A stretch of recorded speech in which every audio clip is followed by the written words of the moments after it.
My dad burned all my belongings in the backyard and said, "This is what happens when you disobey me." I watched the smoke rise and said nothing. 6 years later, I called him. I said, "Check your mailbox." Inside was a photo of me, standing in front of his house.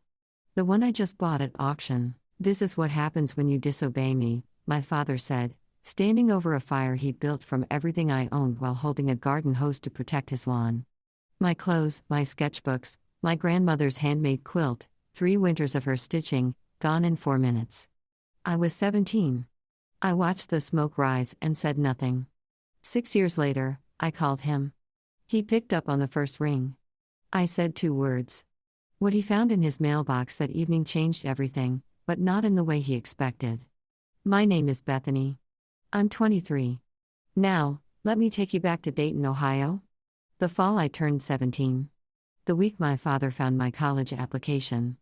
The house at 4892 Ridgewood Drive was a 3-bedroom ranch on a quarter-acre lot in a suburb where every other mailbox had an American flag sticker, and every driveway held at least one pickup truck. My father, Gerald Thornton, had reshingled the roof himself, poured the concrete patio himself, and bolted a brass house number plaque beside the front door that he polished every spring like it was a medal he'd earned in combat. To him, that house wasn't shelter. It was proof. Proof he'd made something. Proof he was somebody. Proof he was in charge. And inside it, he was. Dinner was at 6 sharp. I cooked. I washed. My older brother, Garrett, sat at the table and ate and left his plate for me without a word, because that was simply how things worked in our house. Gerald sat at the head, remote in hand. The television only ever played what he chose. And if the food was late or the chicken was dry, the silence at that table turned into something with weight, something that pressed down on your shoulders until you couldn't swallow. Gerald kept every important document locked in a steel filing cabinet in the garage: my birth certificate, my social security card, my immunization records. I had never held my own ID. When I once asked for my social security number, I needed it for a part-time job application at the coffee shop on Route 48. He copied 9 digits onto a sticky note, watched me memorize them, and took the note back. In the living room sat his lazy boy recliner, ox-blood leather, cracked at the armrests. Nobody sat in it, nobody touched it. It faced the television like a throne facing a court. And every evening Gerald lowered himself into it with the authority of a man who believed the whole house orbited his comfort. It did. My brother Garrett was 22 when I was 17. Gerald had paid his community college tuition, a year and a half of classes Garrett mostly skipped before dropping out without a single lecture about gratitude. Now Gerald was drawing up plans to set Garrett up with his own auto repair shop. Father and son spent weekends pricing hydraulic lifts and floor jacks the way some families plan vacations. I graduated in the top 10 of my class. My art teacher, Mrs. Rohr, pinned one of my charcoal portraits in the front hallway display case. My math scores were high enough that the guidance counselor printed a list of colleges and slid it across her desk to me with a hopeful look. I brought that list home folded inside my textbook. After dinner, plates cleared. I set it on the table in front of Gerald.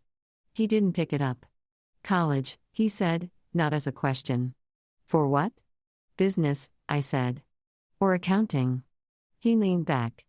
"A girl goes to college, gets a degree, then gets married, and the degree sits in a drawer. You want to owe $50,000 for a piece of paper in a drawer?" Patricia, my mother, stood at the sink, her hands paused on a dish. She didn't turn around. "I could get financial aid," I said. "You could get a job and contribute to this household," he said, "like you're supposed to." I was already working weekends at the coffee shop on Route 48. $8.75 an hour. Every dollar direct deposited into an account Gerald had opened in both our names. I never saw a bank statement. I didn't have an ATM card. My labor went in and Gerald decided what came out. Garrett's future was an investment. Mine was an expense. But every Tuesday and Thursday after school, I stayed at the library. Gerald thought I was shelving books for volunteer credit. I was not. When I was 14, Gerald slammed his palm on the dinner table so hard the water glasses jumped. I don't remember what I'd done. Probably spoken without being spoken to. Probably breathed too loudly, probably existed in a way that reminded him he wasn't the only person in the room. He leaned across the table and shouted 3 in from my face until his spit hit my cheek. The next morning, I told my school counselor. A woman from Child Protective Services knocked on our door 4 days later. She wore a lanyard and a patient smile. She looked around the house, clean, stocked refrigerator, no bruises, took notes, asked questions. Gerald was calm and polite the entire visit. The way a man is calm and polite when he knows what's at stake. Nothing came of it, but Gerald never forgot. From that day forward, I became the girl who called the cops on her own father. Gerald made sure every aunt, uncle, and cousin knew it. Thanksgiving dinners, Easter brunches, 4th of July cookouts, he'd work it into conversation like a man picking a scab. Beth here once brought CPS to our house. 14 years old. Can you imagine? I kept a roof over her head and she thanked me with a caseworker in my living room. Relatives stopped calling me. Invitations thinned. I became the difficult one. The problem, the cautionary tale of what happens when a daughter doesn't know her place. And whenever I pushed back on anything, curfew, chores, the money Gerald took, he had one line that ended at every argument. You want to call the cops again? Go ahead. See who believes you this time. One night, just the two of us in the kitchen, my mother whispered, "Don't provoke him, Beth." Her hands were shaking around a coffee mug. She wasn't defending him. She was surviving him. And somewhere inside her arithmetic of fear, keeping me quiet meant keeping us both intact. On the living room wall hung a framed family portrait. Gerald, Patricia, Garrett smiling at AJC Penney's studio. I wasn't in it. Gerald told relatives I'd been busy that day. The truth was simpler. He never asked me to come. My grandmother, my mother's mother, died the spring I turned 15. Ovarian cancer, diagnosed late. She spent her last 2 months at home in a recliner that looked nothing like Gerald's, surrounded by baskets of fabric and a sewing machine that hummed late into the night. The quilt she left me was a patchwork of cotton scraps from clothes we'd both worn, a sleeve from my 4th grade field trip shirt, a hem from the dress she wore to my kindergarten graduation, pieces of old flannel nightgowns and hand-down blouses layered and stitched into something that held warmth the way only handmade things can. She tucked lavender sachets into the seams. 2 years after her death, I could still smell them. Every night, I pulled that quilt up to my chin and felt for 10 seconds like I belonged to someone who was glad I existed. My grandmother was the only adult who ever said to me plainly, "You're sharp with numbers, Bethany. You have to go to school. Promise me." I promised. And so on those Tuesday, Thursday afternoons at the school library, I wasn't volunteering. I was sitting at a public computer pulling up the Sinclair Community College admissions page and filling out an application one field at a time, saving my progress, clearing the browser history before I logged off. I used the school's address for correspondence. I listed Mrs. Rohr as a reference. I wrote my personal essay about the quilt, about someone building something beautiful out of scraps, about patience as a form of love. I didn't tell a soul. What I didn't know was that Gerald had set up parental notifications on the school's network system, something he demanded after the CPS visit, framed as keeping tabs on her internet usage. Every week, the system flagged activity categories and emailed a summary to the parent on file. The week I accessed college application resources 4 times, Gerald got an alert. I came home on the Thursday evening and knew something was wrong before I reached the kitchen. The television was off.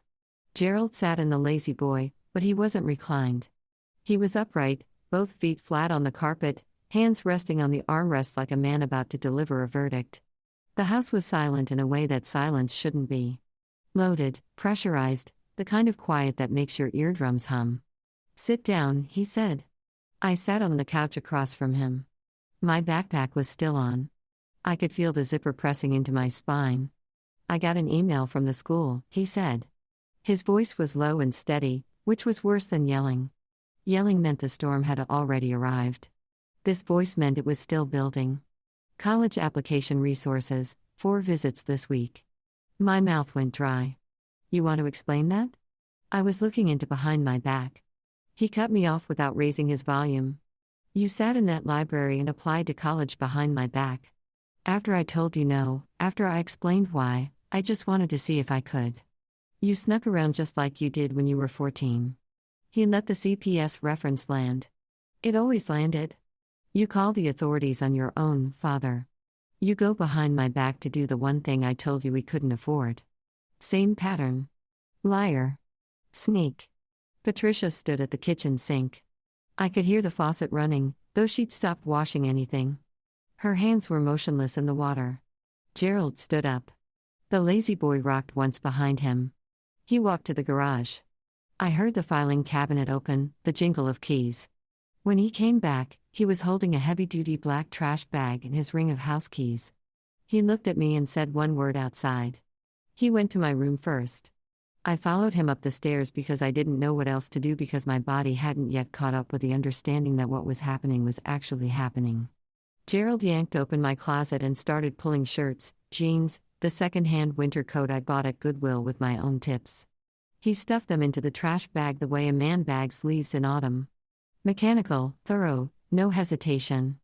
My sketchbooks went next. 3 years of charcoal portraits, still lives, the drawing Mrs. Rohr had displayed in the school hallway. He bent them in half to fit. Then the books, Algebra 2, a P. English, a used copy of Pride and Prejudice I'd found at a yard sale for $0.50. Garrett stood in the hallway, arms crossed, leaning against the door frame. He watched the way someone watches a car accident, fascinated, removed. He didn't say a word, didn't reach out a hand, didn't step forward. He simply observed his sister's life being shoved into a garbage bag. And then he looked at his phone. My mother appeared behind Garrett. Her face was white. "Gerald, please shut your mouth," he said without turning around, "or yours is next." Patricia stepped back. She pressed herself against the hallway wall and stayed there, one hand covering her lips. Gerald pulled the quilt off my bed. Something electric shot through my chest. "Not that," I said. My voice cracked for the first and last time. "Please, that's from Grandma." He held the quilt balled up in both hands and looked at me the way a man looks at something he's about to prove a point with. "Your grandmother spoiled you," he said. "Look where that got us." He carried everything downstairs, through the kitchen, out the back door.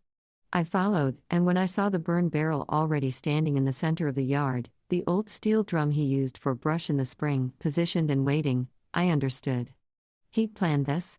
The barrel was already there. Gerald upended the trash bag into the barrel. My clothes, my books, my sketchbooks, they tumbled in like they were nothing. He reached for the plastic bottle of lighter fluid on the patio table. He'd set that out, too. He doused everything. The chemical smell cut through the October air. Then he pulled a long-reach lighter from his shirt pocket, clicked it once, and held the flame to the edge of a cotton shirt. The fire caught fast. I stood 6 feet away and watched 17 years of belongings curl and blacken inside a steel drum in my father's backyard. Pages of sketches folded into ash. Fabric shrank and split. The lighter fluid made the flames jump high enough that I felt the heat on my forearms. Then he dropped the quilt in. Patchwork cotton, my grandmother's careful squares, the lavender sachets, the soft flannel from nightgowns I'd worn at 7 and 10 and 12, caught at one corner and spread inward. The colors tightened, then disappeared. The whole thing was gone in under 4 minutes. Gerald held the garden hose in his other hand. Not for my things, for his lawn, in case the sparks drifted. Next door, I saw Mrs. Ruth Delano standing on her back porch. She was 70 years old, white-haired, both hands pressed to her mouth. She was watching through the chain-link fence, and she didn't look away. Gerald turned to me. He raised his voice, not for my benefit, but for the neighborhood. "This is what happens when you disobey me." I stared at the smoke. It rose in a thin gray line above the rooftops and vanished into a sky that was too blue to care. I said nothing, not because I had nothing to say, but because I'd already said my last word in that house. He thought he was teaching me a lesson. He was right, just not the one he intended. That night, I lay on a bare mattress in a room that smelled like lighter fluid in regret. No quilt, no sketchbooks on the desk, no winter coat in the closet. Gerald had locked the front door at 9 like he always did.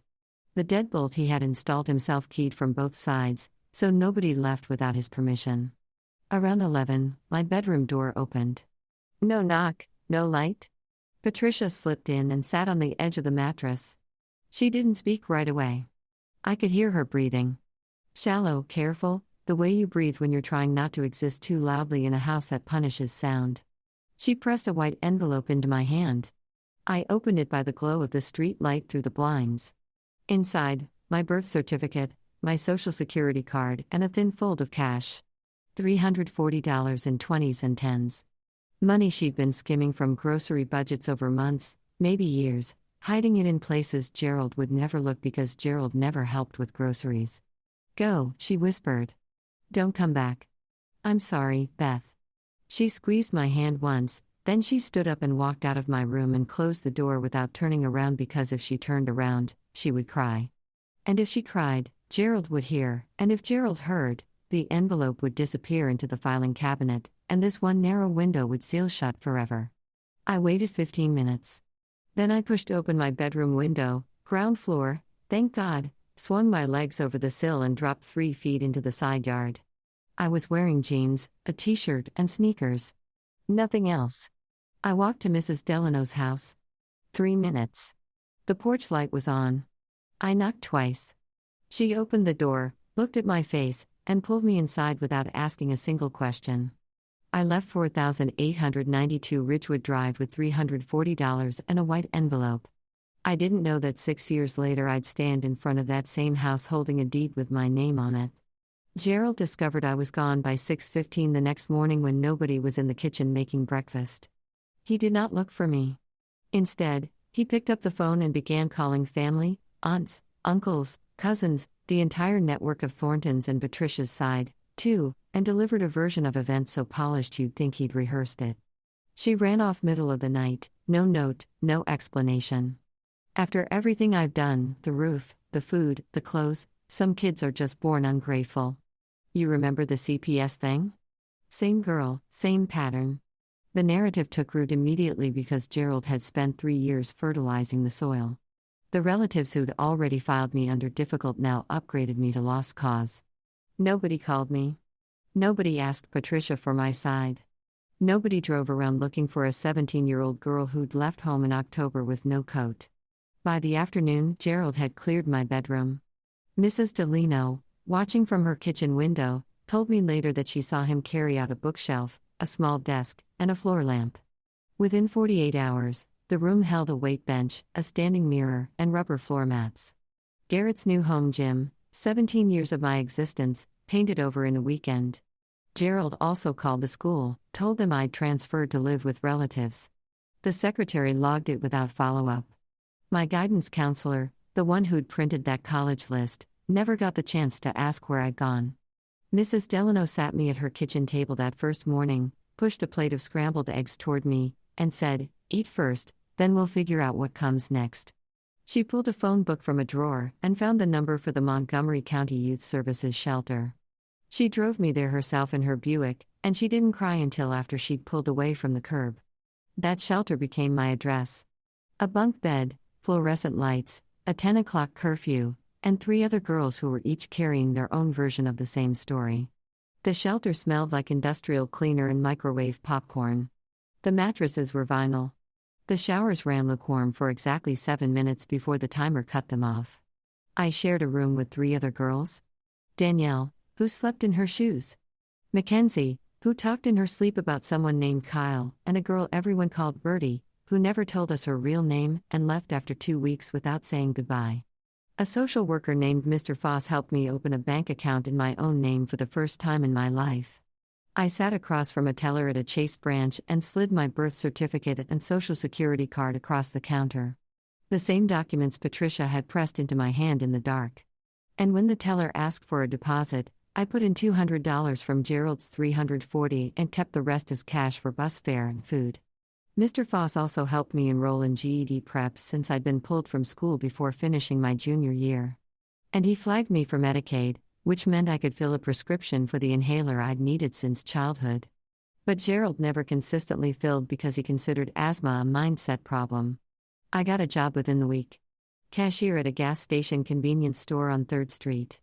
Night shift $950 an hour. I stood behind a bulletproof partition and scanned energy drinks and lottery tickets from 10 p.m. to 6 a.m. and walked back to the shelter in the gray pre-dawn light. I kept Patricia's envelope in the inside pocket of my jacket at all times, not for the money. That was mostly spent for the proof that she'd tried, that she'd loved me in the only way Gerald's house allowed. The first thing I bought with my own paycheck was a pair of sneakers from the clearance rack at Walmart.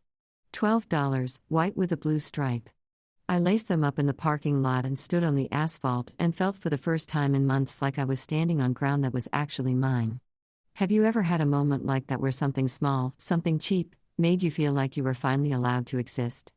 I used to lie on that bunk at the shelter and wonder, why did wanting an education count as disobedience? Why was ambition betrayal?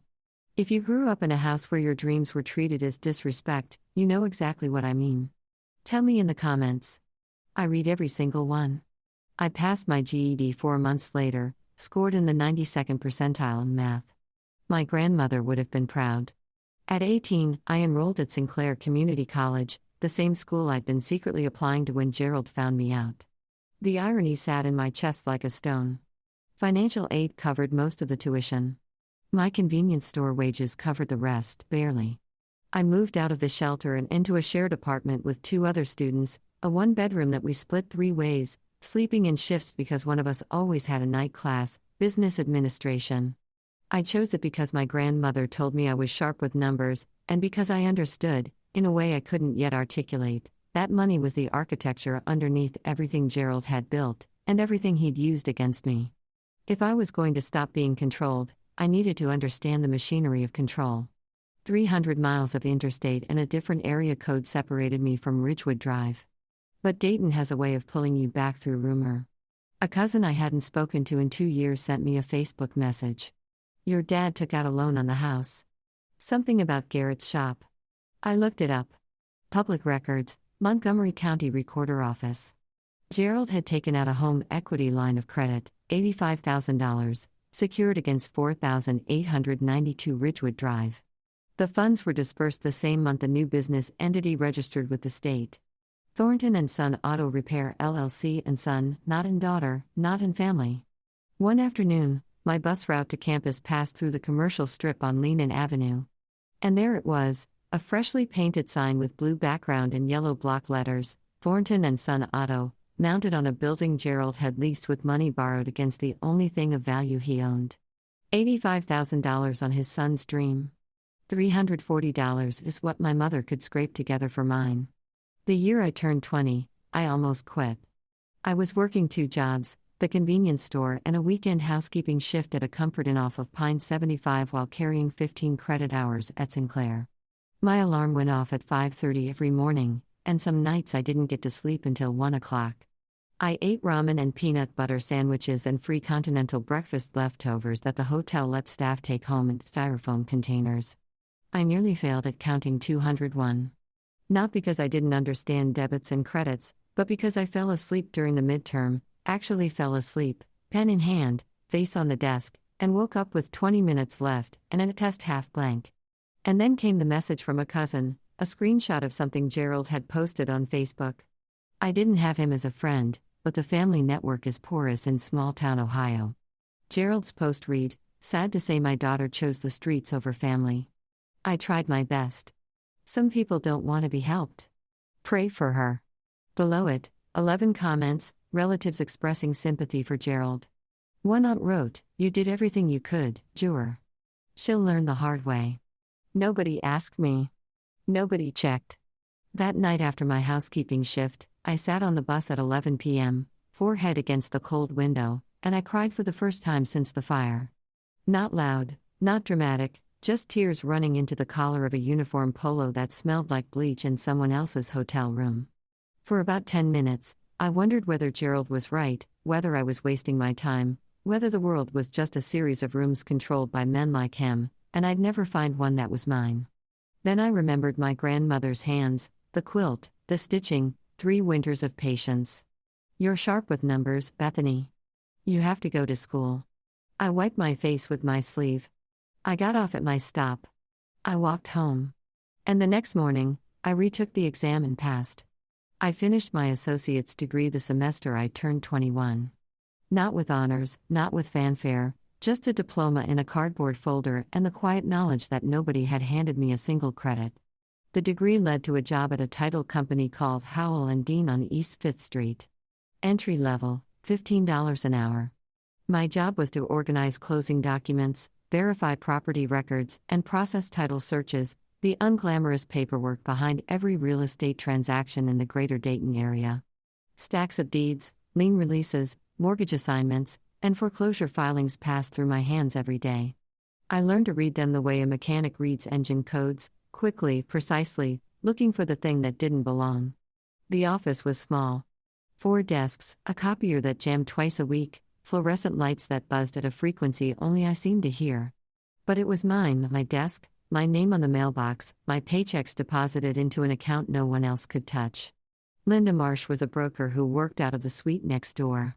She was 45, silver-streaked hair pinned in a low twist, and she wore reading glasses on a chain that she swung like a lasso when she was thinking. She started noticing me because I was always the last one in the building. One evening, she leaned through the doorway and said, "You're still here." "I like reading the filings," I said, which was true. She looked at me over her glasses. "You're smarter than half the agents I've hired. Why aren't you licensed?" "Working on it," I said, which wasn't true yet, but became true the moment she said it. Linda began mentoring me over coffee, over lunch, over stacks of comp analyses. She taught me how to read a neighborhood, how to calculate equity, how to spot a distressed property before it hit the courthouse steps. In real estate, she told me once, paper is power. Whoever holds the deed holds the truth. I wrote that on a sticky note and put it on my desk. It stayed there for 2 years. I passed the Ohio real estate licensing exam on my first attempt 3 weeks after my 22nd birthday. Linda hired me as a junior agent at her brokerage the same afternoon. I was making commission now.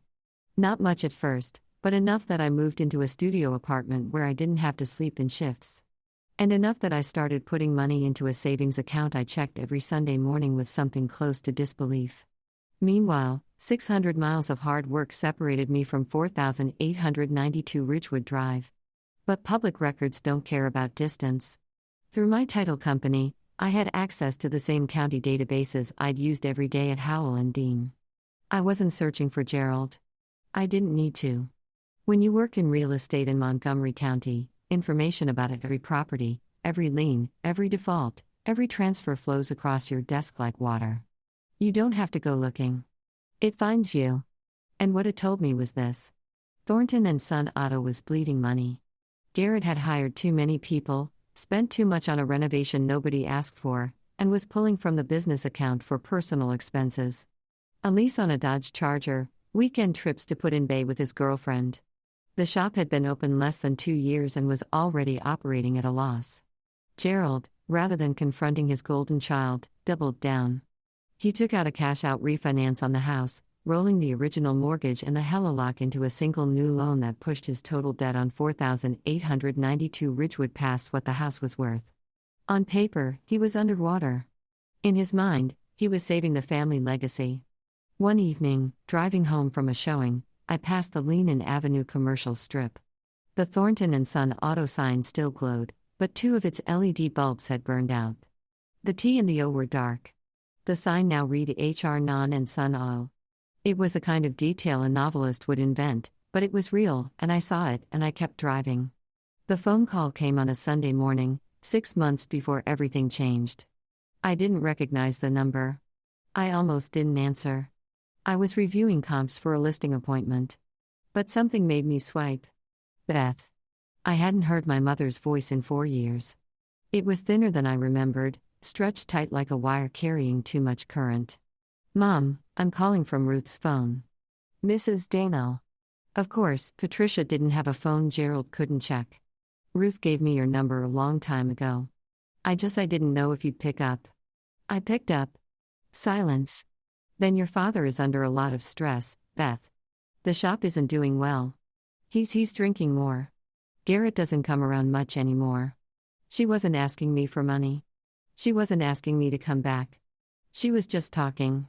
The way a person talks when they've been holding their breath inside a sealed room and someone finally cracks a window. "Are you okay, Mom?" A pause. "I'm the same." Which meant, no. "Mom, you can leave. You know, there are resources. I can help you find." "I'm fine, Beth. I just wanted to hear your voice." We talked for 8 more minutes.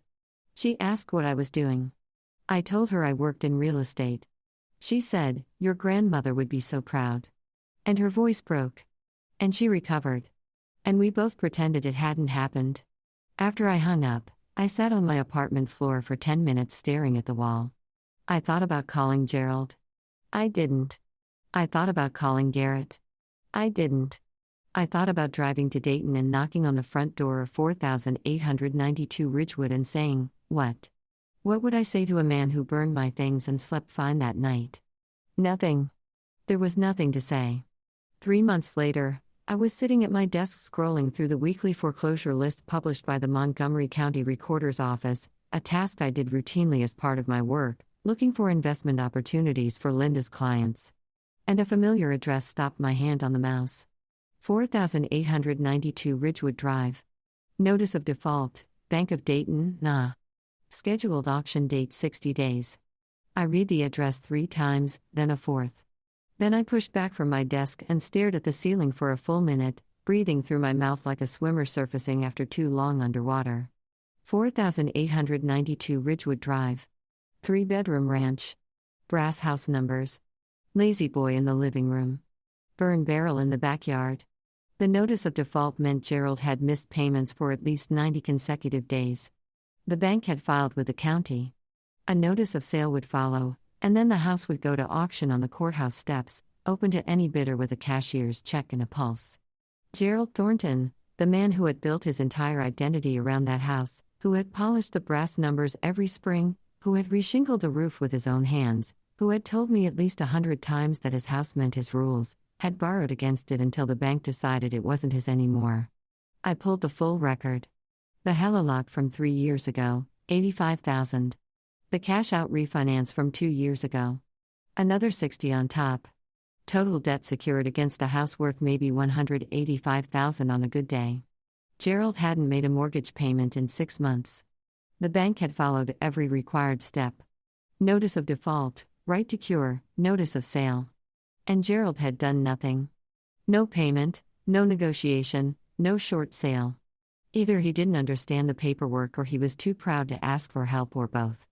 I closed the browser tab. I opened it again. I closed it. I went to the break room and poured a cup of coffee and stood by the window. I remembered the fire, the quilt, the lighter fluid, the garden hose he held to protect his lawn, my house, my rules. Not anymore, I said out loud to no one. Then I went back to my desk and pulled up the auction calendar. I told Linda before I told anyone else. We were sitting in her office, a corner room with a window overlooking a strip mall parking lot, which sounds depressing, but Linda had filled with potted ferns and framed photos of her closings, and it felt more like a greenhouse than a workplace. "I need your advice," I said. "Not as my broker, as someone I trust."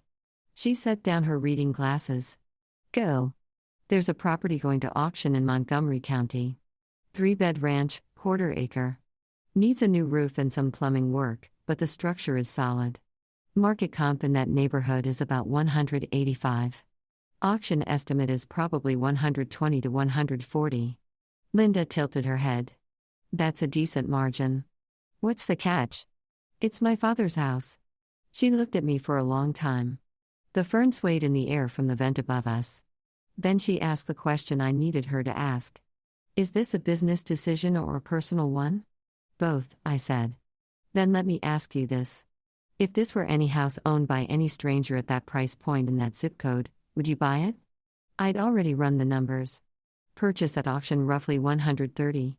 Closing costs and title fees maybe 4,000. Estimated repairs, roof, water heater, some updated plumbing 15 to 20,000. All-in cost around 155. Market value after repairs 185 to 190. 30 plus, in built equity from day one. "Yes," I said. "I'd buy it." "Then you already have your answer." She paused. "But Bethany, make sure you're buying a house, not buying a fight." "I'm buying a house," I said. "If it also happens to be the house where my father burned everything I owned, that's his problem, not mine." Linda looked at me over her glasses. Then she nodded once slowly, the way she did when a deal made sense to her. "I'll help you with the pre-approval," she said. I didn't go looking for this, but I wasn't going to look away either. I spent the next 3 weeks preparing the way Linda had taught me, the same way I'd prepare for any investment property with the same spreadsheets and the same due diligence. Because if this was going to work, it had to be clean. I ran the title search myself. The deed was in Gerald's name alone. Patricia was not on the title. A decision Gerald had made when they bought the house 24 years ago, claiming it simplified things. What it actually simplified was control. If the house was only in his name, Patricia had no say in what happened to it. She couldn't sell it, refinance it, or prevent him from borrowing against it. She was a guest in her own home and always had been. I verified the liens, the original mortgage, the HELOC, the cash-out refinance, all secured by the property, all in default. I confirmed the auction date, the location, Montgomery County Common Police Court, and the deposit requirement, a cashier's check for 10% of the opening bid due at the time of sale. I got pre-approved for an investment property loan through a local credit union Linda had worked with for years, combined with my savings, 4 years of commission checks, gas station shifts, hotel housekeeping wages, every dollar I'd earned since the day I climbed out of that bedroom window. I had enough for the deposit and then some. The night before the auction, I couldn't sleep. I sat on my apartment floor with a mug of tea and the only photograph I still owned from my old life, a Polaroid of my grandmother holding me at age 5, taken at a church picnic. I was laughing. She was looking down at me like I was the only good thing in the frame. I tucked the photo back into my wallet and set my alarm for 6 a.m. tomorrow. I would stand on the steps of the Montgomery County Courthouse and bid on the house where my father had told me I was nothing. The cashier's check in my bag was for $14,000, 10% of the opening bid. It represented 6 years of labor, 6 years of silence, and 6 years of becoming someone Gerald Thornton never imagined I could be.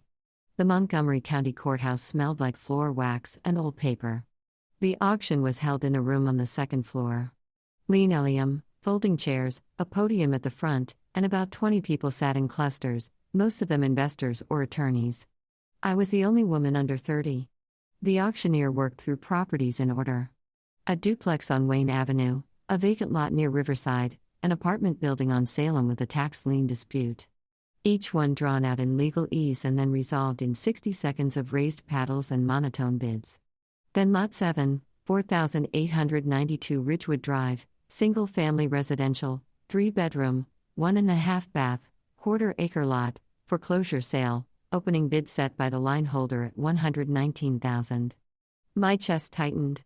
I held my paddle flat against my thigh. 2 other bidders raised immediately. A man in a golf shirt who looked like he bought houses the way some people buy scratch-offs, and a woman with a clipboard who represented some regional investment group. 119-1225. The golf shirt man dropped out at 128. The clipboard woman pushed to 130. I raised my paddle. 131. The clipboard woman looked at me, then at her spreadsheet, then shook her head. The auctioneer waited. Silence in the room like a held breath. Sold. $131,000. Bidder number 7. I walked to the clerk's table and signed. The pen was cheap. Blue ballpoint courthouse issue, the kind that costs 12 cents in bulk. But when I wrote Bethany Thornton on the purchase agreement, my hand was steady. The clerk glanced at the name, then at the name on the foreclosure filing. Thornton and Thornton. She looked up at me. I looked back. She stamped the document without comment. Gerald had let every opportunity to save the house pass. Every cure period, every negotiation window, every chance to sell before the bank took over. He was too proud to ask for help, too stubborn to admit the shop had failed, too convinced that 4,892 Ridgewood Drive would always be his because he decided it would always be his. But decisions don't override defaults, and defaults don't care about pride. The deed was recorded 17 days later at the Montgomery County Recorder Office. I picked up the certified copy on a Tuesday afternoon and I sat in my car in the courthouse parking lot and held it in both hands. Deed of conveyance. Grantee, Bethany M. Thornton. My name, my house. The following Saturday, I drove to Ridgewood Drive. I hadn't been on that street in 6 years. The neighborhood looked the same. Mowed lawns, American flag mailboxes, pickup trucks and driveways, but smaller somehow. The way places from childhood always shrink when you return as an adult, carrying different measurements. I parked across the street from 4892. The brass house numbers were tarnished. Gerald hadn't polished them. The patio concrete he'd poured himself had a long crack running through it. The lawn was mowed, though. Of course it was. Gerald would let the roof rot before he'd let the grass grow past 2 inches. He was outside, in fact, pushing a mower in straight lines, wearing the same flannel shirt he'd worn the day he burned my things. He didn't see me. I got out of my car. I stood on the sidewalk in front of the house, his house, my house, and I asked a woman walking her dog to take my photograph. She smiled and obliged. In the photo, I'm standing in front of the brass numbers 4892 visible over my left shoulder. My expression is calm, not smiling, not angry, just present. I printed the photo at a CVS. On the back, I wrote in neat block letters, "New owner, deed recorded date, Montgomery County Recorder Office, B. Thornton." I slid it into a white envelope, no name on the outside, just like the one my mother had given me. I drove to Ridgewood Drive one more time, opened the mailbox at the curb, placed the envelope inside, raised the red flag, and drove away. I waited one day. I wanted him to find the envelope first, to hold the photograph, to read the back, to feel the floor shift before he heard my voice. Sunday afternoon, 4:17 p.m. I was sitting in my apartment at the kitchen table, hands folded, phone in front of me. I picked it up and dialed the number I'd never deleted. It rang once, one ring. That's all it took. Bethany. His voice was different. Older, rougher at the edges, like sandpaper that's been used too many times. But there was something else in it. Something I hadn't expected. He sounded like a man who had been waiting by the phone but would never admit it. A man who had kept his daughter's number saved for 6 years without calling because calling would mean the silence was his fault. And admitting fault was the one thing Gerald Thornton could not do. "Check your mailbox," I said. Then I hung up. I set the phone on the table and stared at it for a long time. My heart was pounding in a way that surprised me. Not from anger, not from triumph, but from the strange vertiginous feeling of completing a circuit that had been open for 6 years. He picked up on the first ring. He could have let it go to voicemail. He could have waited 3 rings, 4, 5, long enough to pretend he wasn't eager. Long enough to reassemble the Gerald who didn't need anyone. But he hadn't. He picked up the phone like a man reaching for something he was afraid would disappear. I didn't know what he'd do next. I didn't know if he'd rage or cry or drive to my office or sit on the porch in silence. But I knew one thing with absolute certainty. For the first time in his life, Gerald Thornton was going to open a piece of mail and discover that his daughter owned the roof over his head. I wasn't there when he opened it. What I know, I learned later from Mrs. Delano, who was sitting on her porch with a glass of iced tea and a direct sight line to Gerald's mailbox because Ruth Delano was 74 years old and had earned the right to observe her neighborhood without apology. She told me Gerald walked to the curb about 20 minutes after my call. He was still holding his flip phone. He opened the mailbox, pulled out the white envelope, and turned it over in his hands. No name, no return address. He tore it open standing in the driveway. He looked at the photograph.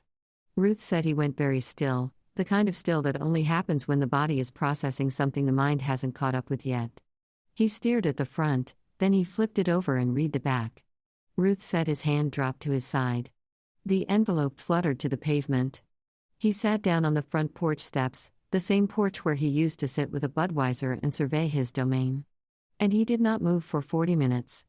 He didn't call Patricia. He didn't shout. He didn't go inside. He just sat there holding the photograph in one hand and his phone in the other, staring at the lawn he'd mowed that morning, the lawn that now belonged to his 23-year-old daughter. Ruth told me he called me back 3 times. I didn't answer. He sat there like a man who'd just been told his own house didn't know his name anymore. Ruth said to me later over the phone in her quiet, steady voice. I said nothing. "You okay, sweetheart?"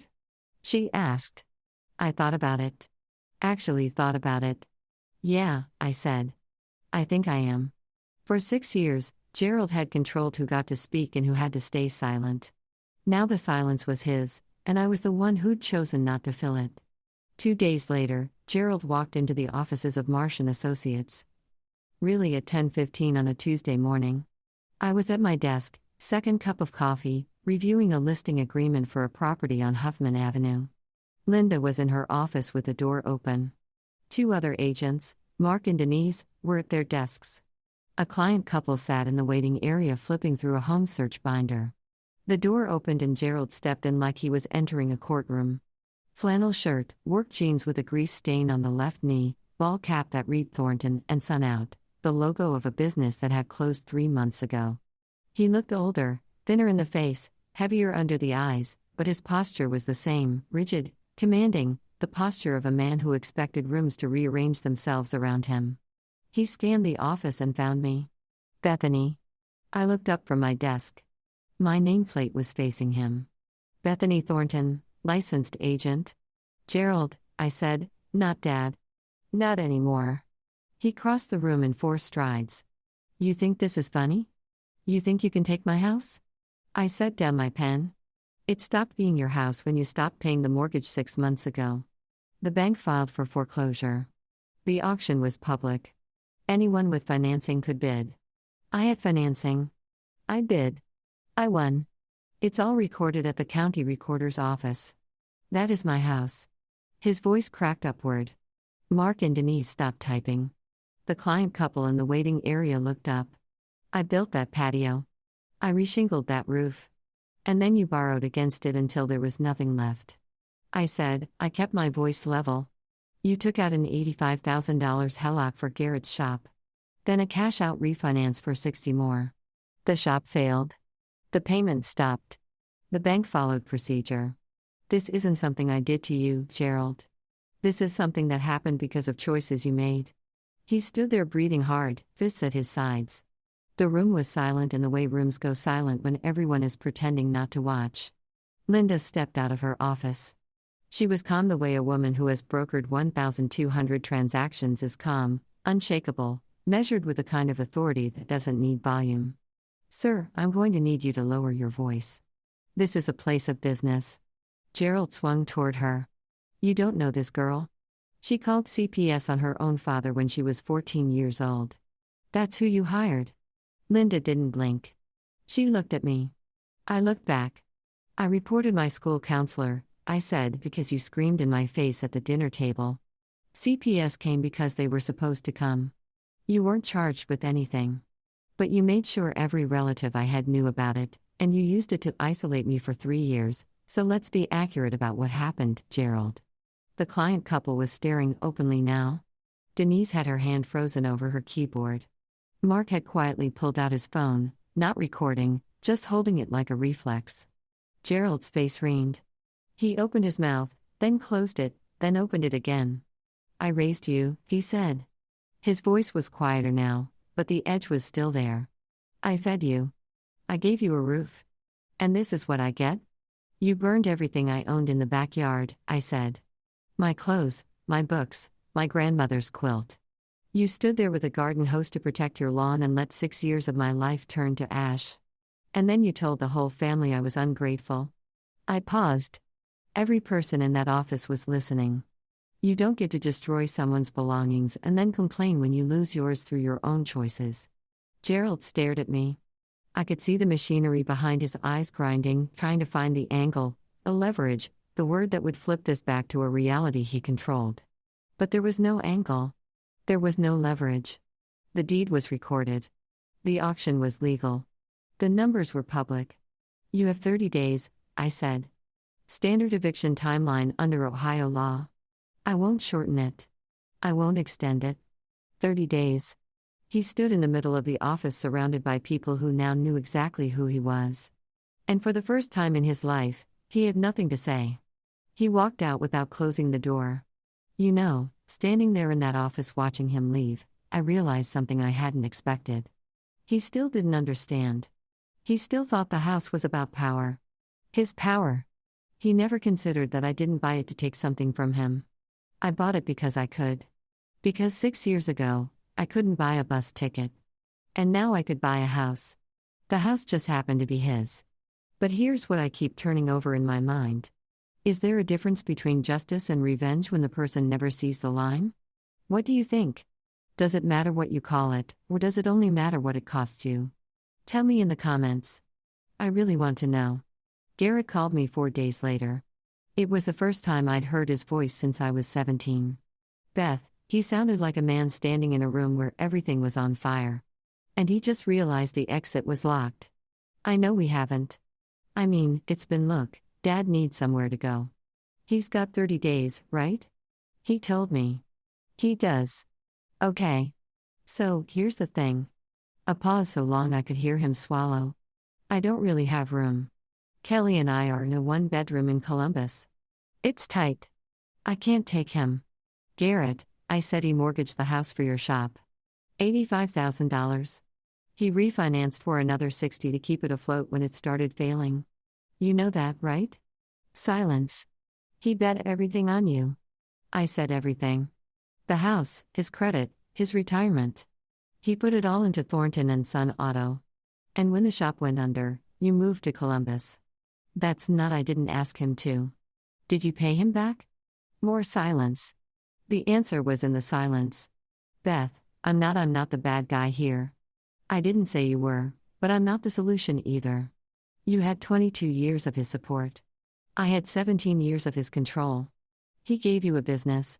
He gave me a burn barrel, and now you're calling me the one he threw out to fix what the one he chose couldn't hold together. His breathing was ragged. I'm not selling the house, I said. And I'm not letting him live there on Trey. That's not my responsibility. If you want to help your father, help him. But you don't get to hand that job to me. I hung up and I sat there thinking about the sign. Thornton and Son Auto, and how the whole family's money and faith had gone into 2 words on a marquee. And when the marquee went dark, the son kept driving. He bet everything on his son. His son left him on red. Gerald moved out on day 27. No phone call, no forwarding address. Mrs. Delano told me she saw him loading a pickup truck, a borrowed one, not Garrett's, with boxes, a duffel bag, and the lazy boy recliner. He drove to a cousin's house on the other side of Dayton. The throne came with him. The kingdom didn't. I waited a week. Then I drove to 4892 Ridgewood with a locksmith, a contractor, and a chest full of feelings I hadn't sorted yet. The house was dimmer than I remembered. Gerald had left it in rough shape. Stained carpet, a dripping kitchen faucet, a living room that smelled like Budweiser and old newspaper.